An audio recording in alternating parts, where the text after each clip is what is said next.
What are techniques people can implement to cultivate better relationships? I think that the important thing is to set up the appropriate boundaries for yourself. And I know it might not seem like a very popular thing to say, think about yourself first, but you really do. And I'll give you an example.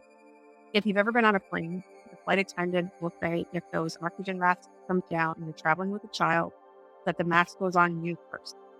And that's because should any emergency arise, plane goes down for whatever reason, that child's survival rate and your survival rate goes up exponentially um, if you put on the mask first because you're oxygenated and you are healthy and you can take care of that child. If you put a mask on the child first and you leave nothing for yourself and you are incapacitated, the probability of that child surviving the crash is, again, exponentially lower.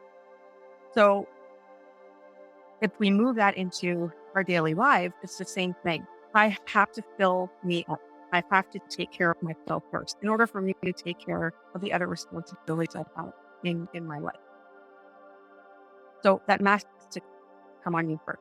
If I have to wear it, I have to be able to be, energized, rejuvenated, whatever it is, healthy, in order for me to extend myself to other people.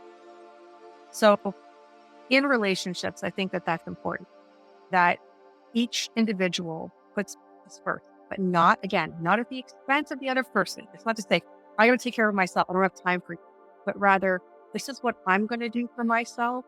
I need time to either meditate, exercise, whatever it is that helps you become healthier, either emotionally, mentally, spiritually, physically. All those things are connected. They work together. They work in tandem. So whatever it is that you need to do to have that health, the healthy you, that eventually will help the relationship. Because if you're able to communicate what you need, your partner will eventually communicate what they need. And then communication is where that, that tends to grow. So now you can actually understand the commonality of what you guys both need, what you're both capable of, and how to move forward in any given situation. If you are fit, okay, and you are in a canoe, you are better at paddling and at navigating that canoe through treacherous water. It just makes more sense. If you extend yourself, you don't get enough sleep, you don't feed yourself, you don't take care of yourself. Once that choppy water comes, what are you going to do? You're not going to be able to navigate those waters very well. And you're in a canoe with another person.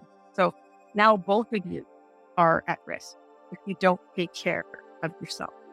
So this is the analogy that I use because I think people can visualize and see. But these are things that happen throughout the day. And again, if I talk kindly to myself and I show that self-compassion and love for me, chances are that's going to, again, permeate out into people around me. I'm better at communicating that to my partner, to my kids, to my coworker, to whoever I come across in my travels in my life.